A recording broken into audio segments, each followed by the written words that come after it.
All right, folks, get ready, because today we're diving deep, right into the Indian presidency. Now, it doesn't matter if you're studying for the UPSC exams or you're just curious about how things work. This deep dive is for you. We're going to unpack all the powers and the limitations, the political stuff that makes this job so interesting. Yeah, it's amazing how many people misunderstand this whole presidency thing. They think it's just a figurehead, showing up for ceremonies and signing papers. But honestly, it's way more complex than that and a lot more interesting. Right, like there's so much going on that people don't see. For instance, did you know the president of India? They aren't directly elected by the people. And get this, they have 3 different types of veto power. 3. It's true. And understanding this stuff is so important, not just for those UPSC exams, but for anyone who wants to get how power actually works in India. So let's start at the beginning. If the people aren't picking the president, then who is? This whole electoral college system has always seemed kind of mysterious to me. It is a unique system, that's for sure. It's designed to make sure both the states and the union have a say. Imagine this. A group of voters from all over India representing every part of the country, and they get to choose. This group, it's called the Electoral College. It is elected members from both houses of parliament and de-elected members from each state's legislative assembly. Oh, and we can't forget about the union territories. Delhi and Puducherry, they have representation too. Okay, so we've got this diverse group, the electors. But how do we make sure that states with more people have a bigger voice? Is it just based on how many elected representatives they have? No, that's where it gets interesting, and this is where those UPSC math skills come in handy. Each member of a state's legislative assembly, they get a specific number of votes calculated based on the state's population and its number of representatives. Oh, hit me with that formula. I'm ready for it. All right, so we divide the state's population by the number of elected members in its assembly. Then we divide that result by 1,000. The whole number that comes out of that, that's the voting power of each MLA from that state. Wow, that's pretty complex. So it's not just how many MLAs a state has, but also how many people they represent.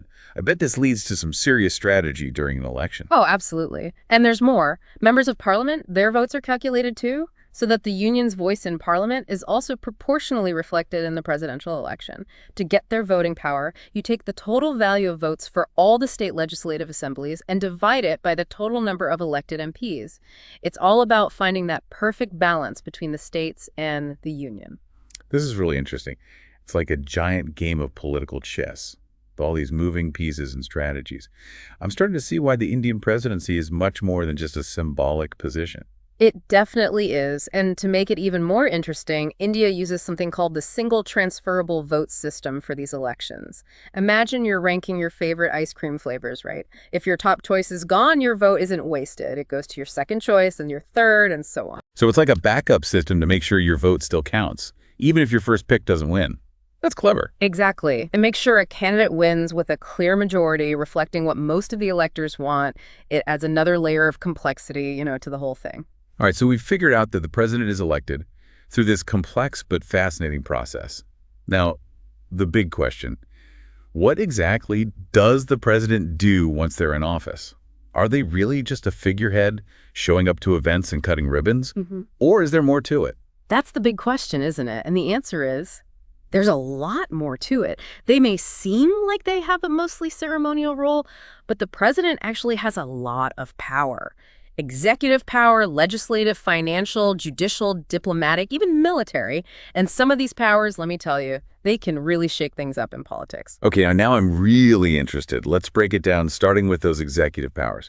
What kind of authority does the president actually have when it comes to running the country? Well, think of the president as the one who kicks things off for the government. They get to appoint some really important people, like the prime minister, the one who's actually leading the government every day.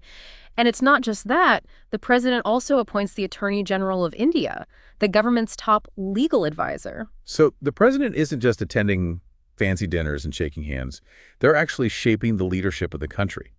That's a pretty big deal. Absolutely. And if you think about what's going on in the news right now, you can see how these appointments really matter. The president's choices can influence the whole direction of the country, what policies are important. It's all connected. Okay, so we see that the president's influence is about more than just symbolic stuff. But what about making laws? Does the president have a say in that? Oh, for sure. Let's talk about the president's legislative powers. One of the most interesting ones is their ability to issue ordinances. Those are like temporary laws that can be put into action when Parliament isn't in session. Wait, hold on. So the government can bypass Parliament sometimes. That sounds like a lot of power for one person. It is a powerful tool, definitely, but there are limits. The president can only do this when there's a real need for quick action, like a national emergency or when Parliament is on break. And here's the key point. Those ordinances have to be presented to Parliament for approval as soon as it's back in session. Ah, so it's a temporary fix, but Parliament always gets the final say. That makes sense. It keeps things balanced, a classic checks and balances situation. You got it. It's a perfect example of how our democracy is set up to make sure no one part of the government gets too powerful. Speaking of checks and balances, let's not forget about the president's role in the budget, something every UPSC aspirant knows is super important. What, the budget? That's a big one for anyone studying for those exams. What does the president actually DO when it comes to the country's finances? So the government writes the budget, but the president is the one who officially presents it to Parliament. They also have to authorize spending from the contingency fund of India, which is used for unexpected events and emergencies. So the president's signature is literally on the money. That's a pretty powerful image. It is, and here's a fun fact from history that might surprise you. Back in 1987, President Zail Singh actually sent the postal bill back to the Council of Ministers and told them to reconsider it. It was a bold move, showing that the president can really scrutinize and even challenge the government's decisions, even when it comes to money. Wow, that's a great example of how a president can use their authority, even in something as technical as budgeting. It shows they're not just automatically approving whatever the government wants. Precisely. Now, since we're talking about the president's influence, let's take a step back and look at their judicial, diplomatic, and military powers. People often forget about these, but they're just as fascinating. All right, give me the highlights. I'm really curious about that whole commander-in-chief thing. Imagine being in charge of the entire Indian military. So, as the top commander of the Indian Armed Forces, the president gets to appoint the leaders of the Army, Navy, and Air Force. They can also declare war and make peace, but of course those actions need Parliament's approval. Okay, so the president can't just wake up one day and decide to invade another country. There are still systems in place to control that. Exactly. Those big decisions are made very carefully and with democratic oversight. Now, on the judicial side, the president plays a crucial role in shaping the courts. They appoint the Chief Justice of India and the judges for the Supreme Court and High Courts. This is a huge responsibility because these appointments will affect how laws are interpreted and used for years to come. Wow, talk about a lasting impact. The president's choices here could affect generations. You're absolutely right. And last but not least, we can't forget the president's role in diplomacy. They represent India to the world, they receive ambassadors, send out our own representatives, and are involved in international treaties and agreements. All of this, of course, with Parliament keeping an eye on things. It's a high-profile position, needing diplomacy, tact, and a deep understanding of how things work on the global stage. It sounds like the president has a lot of different hats to wear, from domestic policy to international relations.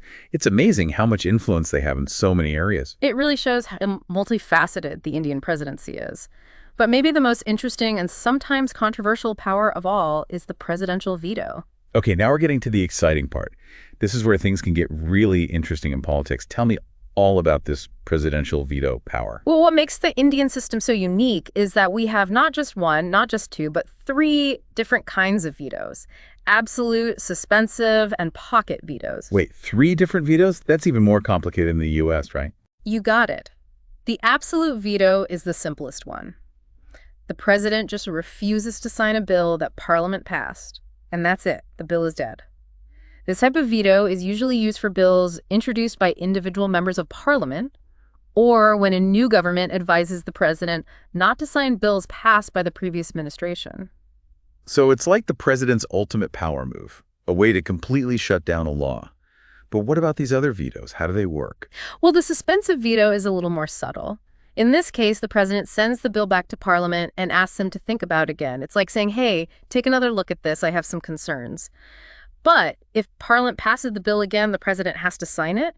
They can't just keep sending it back forever. So it's like a second chance for Parliament to really explain why they want this law. I bet that can lead to some tense discussions. Absolutely. Now, the pocket veto, that one's the most interesting and maybe the most controversial of the three. The president doesn't sign the bill, but they don't reject it either. They just keep it pending, like it's in their pocket. Hold on.